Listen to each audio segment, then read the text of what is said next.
Alf, top of the morning to you. It's another beautiful day here in North Carolina. Hopefully you guys are doing amazingly well. We got a couple of items today. 2025-26 Topps Chrome basketball hits tomorrow. The pre-sale. It's coming tomorrow. Are you going to be chasing boxes of this stuff? We haven't had Topps Chrome basketball in 15 years or so? So a lot of pent-up demand for Topps Chrome basketball. We've got a strong rookie class, the Cooper Flags, the Dylan Harpers of the world, and more. And then we also have licensed Wembanyama cards and licensed Wembanyama autos all together. It's going to be a big deal. It's going to be a big deal. It's probably going to be overpriced, but that kind of goes without saying. I will say when I look at the card designs, they're just okay for me. They're just okay. I understand they're going to be shiny. They're going to be Topps Chromey. But if I'm looking at, the Frozen Fractors, -5 out of 0 or something, we're getting real complicated with the parallels, and they're all like frozen looking.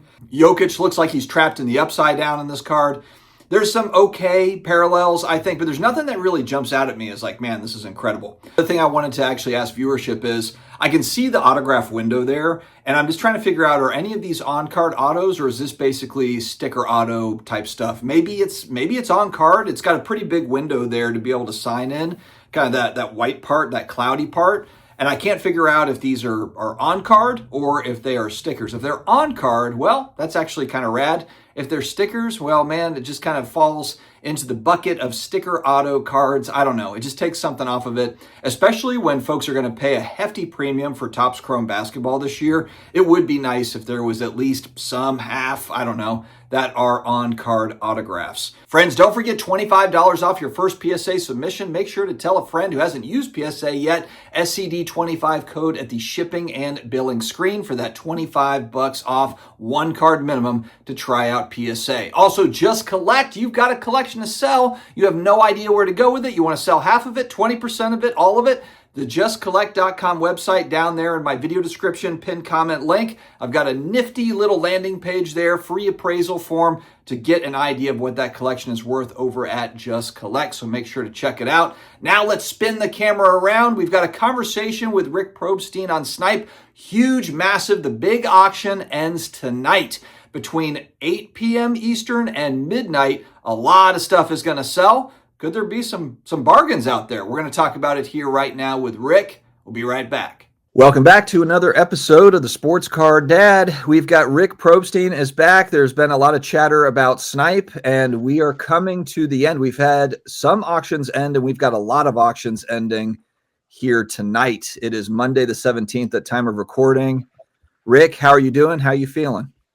I'm good. It's exciting. We're about 10 hours away from the first real batch of auctions ending, and it's always exciting at the end to see the flurry of the bids coming in and people coming onto the platform for the first time, like, oh my God, look at all this stuff, and start bidding and bidding and bidding. So we saw a tremendous amount of pickup this morning in terms of both new users and bids, and it's exciting. But there's a lot of items, so we need all the bidders we can get. Yeah, which is what we were talking about last week, where there's a lot of bidding action, but I definitely noticed, especially I bid on, I think 7 or 8 items, and I got outbid on a lot of them. I have to go back and kind of see. And we also talked about how you mentioned there hasn't been as many snipe bids as what maybe you thought. And I actually went in and added, I was like, man, I need to be focusing on that a little bit better. So I've got snipe bids in. If you're really, really trying to win an auction, the best thing is the snipe. Because it hits with 2 seconds left and then it keeps coming back. And the only way it'll push up to your max amount is if there's an underbidder. But I think that most of the people, they're just not used to using the snipe feature. So it's just normal for them to hit next bid or max bid.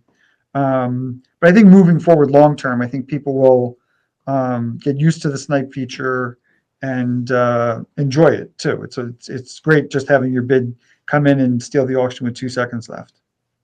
Now, last week you mentioned that the amount of items coming on board on the site it's growing, because we were at like 20,000, now it's 25.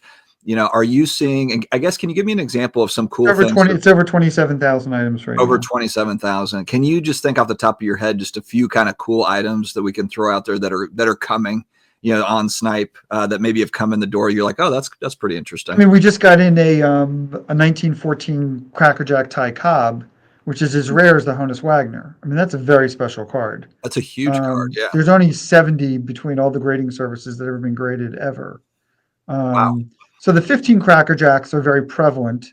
Those you could actually send in and get a factory set from the company, and they come high grade. The 14s are always a hot mess. It's almost impossible to get a high grade, 14 Ty That's Cobb. the And shoeless Joe is also a big card in that one, right? Jewish Joe's a big card. The Matheson's a big card.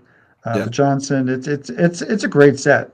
What's interesting about the set is that in theory there could be a 1915 Babe Ruth in the set, like a Babe Ruth rookie in the set, but there's not. But in theory that card could have existed. Wow, that's cool. Yeah. Have you so for that card, have you figured out the strategy? Is that going to run at like a 2-week? Because you have all different ways that you can run cards. Is that one going to run? I would assume that's going to be on a longer schedule than maybe Yeah, I think we have it up for I think we put it up for 2 weeks. Okay. Awesome.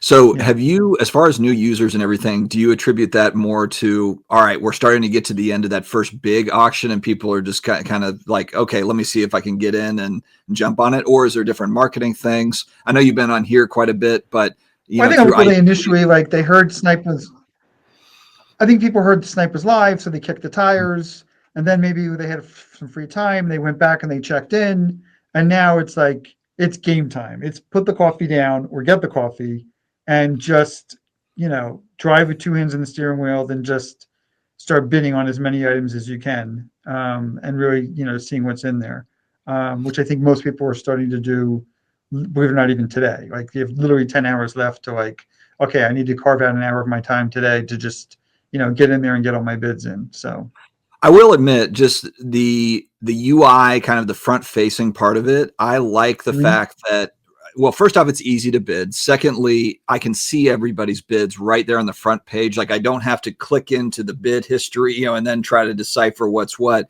It's literally just right there. So you can kind of eyeball it and try to get a feel. And then you have the comment section there if people are leaving comments about the item or whatever. I don't know. I like the look of it, to where you can just kind of, jump in and all the information is right there. Well, we designed it initially. We wanted everybody to actually click into all the auctions, because we have video, because we have chat, and because we have 3-tier bidding. But we have gotten a lot of feedback from people that they actually enjoy not going into the listing and being able to do their bids from the outside. So it's something that we're having discussions about internally here, deciding whether we want to accommodate that request, or if we really do want them to click inside. So, we have been getting a lot of feedback, and if people do have feedback, please feel free to share it with us. We are making changes and making improvements to areas that we feel that need to be improved upon. One thing too, kind of speaking to that, is across the top of the listing, it shows you where the current bid is, which is kind of nice. Because if you're watching, like I said, I've got about 10 items that I've got, and I can just go right in, and on that sheet, I can see exactly kind of where everything lands. Like, okay, where's the current bid? Oh, I've been outbid. Oh, like my snipe is not going to win that, or whatever. Like you have a pretty clear vision without having to click into all the stuff, kind of to your point.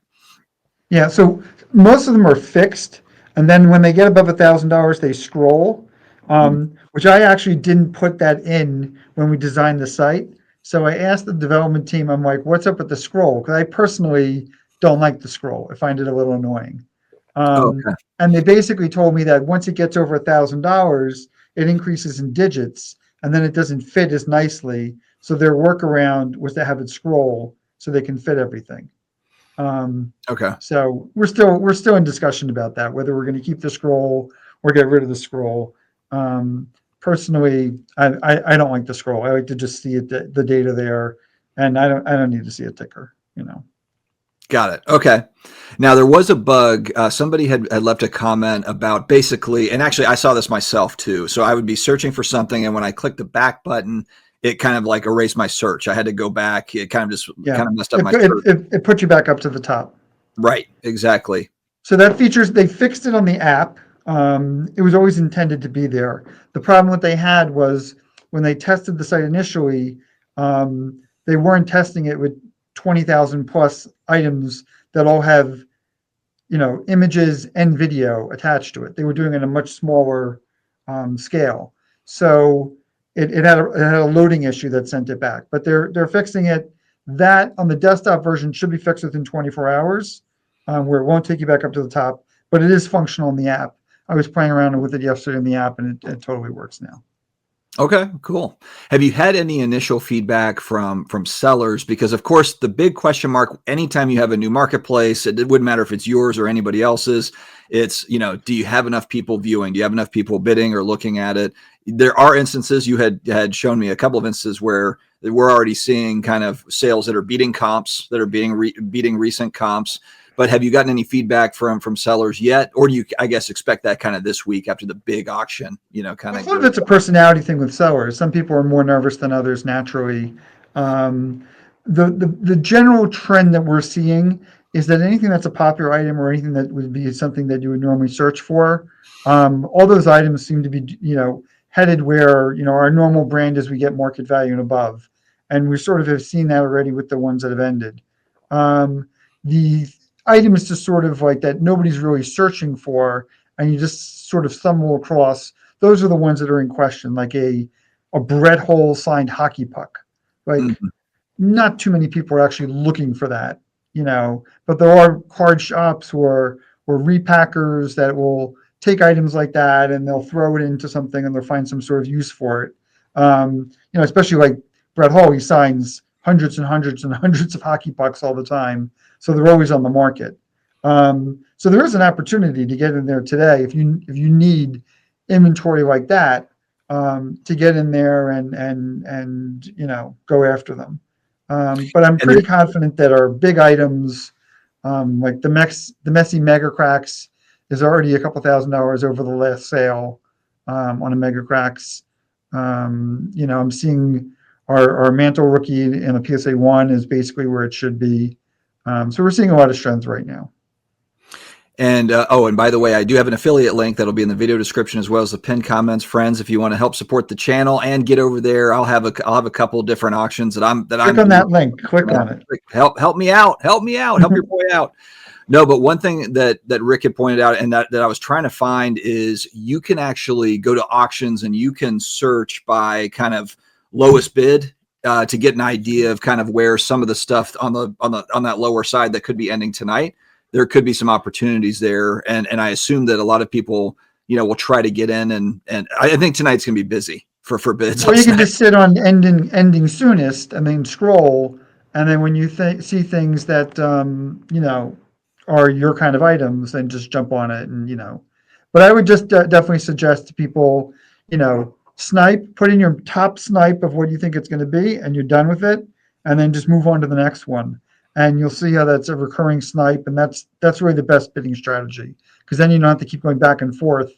Say to yourself, I paid $50 for that, put it in as a max snipe, and then move on to the next one. Now, you and I are both East Coast. With all of the auctions that are ending tonight, are they staggered or are most of them going to end at like 9 p.m. Eastern, or is there a certain time frame tonight? The majority of them, 98% of them, are ending between 8 p.m. and 12 in that 4-hour window. And everything has extended bidding. So some things will ride through without extended bids, and some things will probably have, an extra 4 or 5 minutes to them if there's a lot of extended bidding going on. So both scenarios are possible. Very cool. All right. Well, we're going to have to certainly do a recap on the next episode. We're going to have to recap kind of that first big auction. But I did notice too, something when I was searching for lowest bid, it also pulled up that were live selling stuff coming up and new auctions that were coming up as well. Stuff, basically inventory that you could view that is not yet available, but you could actually get a view on it. Yeah. So that was cool. That should knock the items that are coming up that are really for the lives. When you do a search for lowest bid, that should not be coming up. So that's something that's a minor detail. We're gonna fix that. So it's just a simple programming tweak. Yeah. So if you're on the site and you go to weekly auctions, you click on that because there's weekly, live, and past. So if you go to weekly auctions and it's auto, it defaults at ending soonest. So yeah, you could tune in at 7:30 Eastern and just kind of see, okay, what's ending soonest. Right now there's 27,000 and change items there. and then you'll Yeah. be able to have a really good glimpse, of everything. And there's filters for that. So yeah, I mean, And once you have your bids in, on the top right, you can go to watch list. Now, yep. the watch list isn't just items you're watching, it's actually your bid list. So we're going to change the language of that too. But it would be like a command screen. So you can see, let's say you bid on 30 items. You just go to watch list in the top right, and then boom, you see everything. And you can, I'm ahead on this one, I'm behind on this one. And then you can just sort of like watch and maintain and watch all your stuff ending. Yeah, I will say, I think there probably will be some deals to be had, but there's a lot of stuff that is right at market or beating market. I mean, it's strong, and it's a variety, whether that's Pokemon or autos or sports or whatever. I mean, there's some really strong bids coming in from what I can see. All right, Rick, we'll keep this one semi-shortish. You've got a long day ahead, so do I. Any last words before we bow out? This is a maybe. I had another content creator that I really like, Simon 466 Cards, and he signed up for an account, and we might do a watch. We might go live tonight and do kind of like a snipe watch. Oh, So that'd be cool. yeah, I don't know if I can pull it off logistically. I got kids volleyball, my daughter's volleyball's ending at 8 and all this craziness, but yeah, so we're gonna try. We'll see if that works out, but that would be fun to just kind of see. Maybe we can talk trash to each other. Just give it play by play, and just showing the excitement of Yeah.